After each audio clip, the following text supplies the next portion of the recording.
Kayastha foundation ने की चित्रगुप्त पूजा। भगवान चित्रगुप्त का हवन पूजन एवं विशाल भंडारे का आयोजन। बलिया जनपद के रसड़ा स्थित अनूपनगर में श्री चित्रगुप्त कायस्थ फाउंडेशन द्वारा बृहस्पतिवार देर रात सामूहिक चित्रगुप्त पूजा और भंडारे का आयोजन किया गया। ये कार्यक्रम शाम 7 बजे शुरू होकर देर रात तक चला, जिसमें क्षेत्र के सभी कायस्थ समाज के लोग उपस्थित रहे।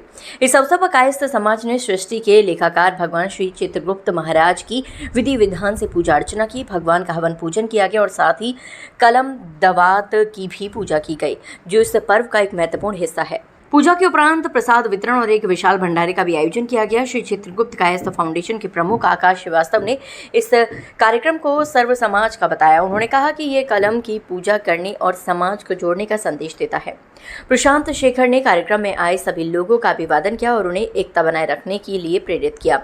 इस पूजा में अखिलेश, प्रभात, आशीष, सुशील, श्री प्रकाश, मुकेश, पंकज, अनूप, नेताजी, संजय, प्रदीप, दीपक, हरिओम, अवधेश, सतीश, राजीव, राजेश, अनिल, आलोक, अखिलेश, आदित्य, दिनेश, सुमित, सुशील श्रीवास्तव, मनीषा, रूपाली, प्रेमलता, अंजलि, अधिवक्ता मनोज श्रीवास्तव, विवेकानंद श्रीवास्तव और राजकुमार श्रीवास्तव सहित कई गणमान्य लोग उपस्थित रहे।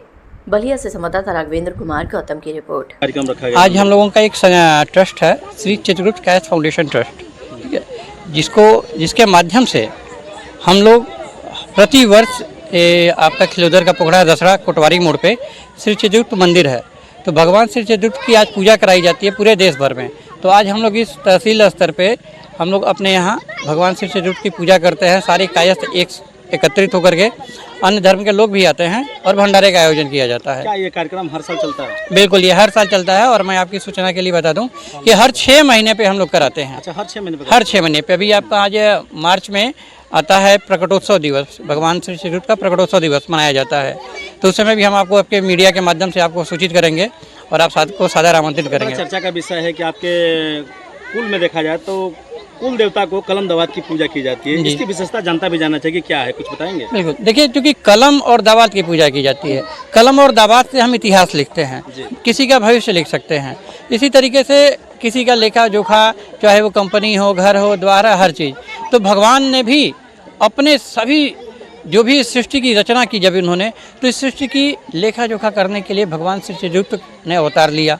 ब्रह्मा जी के शरीर से पैदा हुए वो, और उनको यह जिम्मेदारी दी गई कि आप पूरी सृष्टि की लेखा जोखा रखेंगे, चाहे वो कोई भी धर्म के रहेंगे। तो इसीलिए कलम दवात की पूजा की जाती है, क्योंकि जब आप किसी का लेखा जोखा रखेंगे तो आपको कलम और दवात की आवश्यकता पड़ेगी, इसीलिए कलम और दवात की भी पूजा कही जाती है। अपने संस्कृति और सनातन धर्म को अग्रसर करने के लिए नई पीढ़ी युवाओं के लिए क्या संदेश रहेगा? देखिए, सबसे पहले तो हमें अपने संस्कार नहीं भूलने चाहिए, अपनी संस्कृति नहीं भूलनी चाहिए।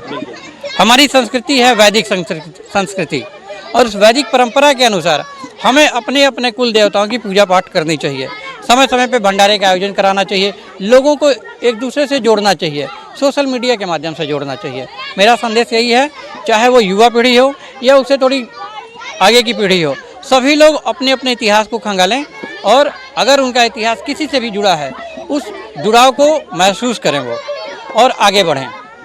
भव्य कार्यक्रम को लेकर हम कुछ खास नहीं कहना चाहेंगे, लेकिन ये है कि कोशिश यही रहती है कि हम लोग का हर साल ये कार्यक्रम कराते रहें। साल में हम लोग 2 बार कार्यक्रम कराते हैं, और जो कि इच्छा है कि अभी साल में 3 बार कम से कम कार्यक्रम होना चाहिए। अभी डिस्कशन चल रहा है, अभी देखिए जैसा भी होता है हम लोग कमेटी के सदस्य मिलकर अपना कार्यक्रम का डिसाइड करेंगे जो भी होगा। तो क्या लग रहा है कि देखा जाए कि कुछ बाहर के लोग को भी इनवाइट किया जाता है कार्यक्रम में, या फिर बुलाया जाता है प्रसादी ग्रहण करने के लिए? तो ऐसे भी लोग बाहर ही आते हैं, जैसे कुछ वशिष्ठ लोग हों, उस तरह कोई अतिथि हो, ऐसे भी लोग का आगमन होता है क्या? देखिए, ये भंडारा है और भंडारा में स्पेशल निमंत्रण किसी को नहीं दिया जाता है, सब साधारण आमंत्रित होते हैं और सबको हम लोग चाहते हैं कि जो भी आए वो यहाँ प्रसाद पा के ही जाए, चाहे वो कोई भी हो।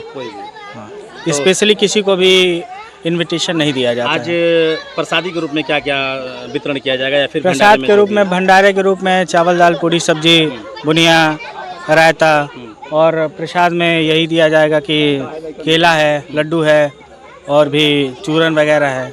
बस जो खर्च आता है पूजा पाठ का या फिर भंडारे का, ये सोसाइटी मुहैया करती है कि आपसी में मिलकर चंदा जैसे भी कैसे कर पाते हैं आप लोग? कमेटी के सदस्य लोग खुद मिल के कर लेते हैं।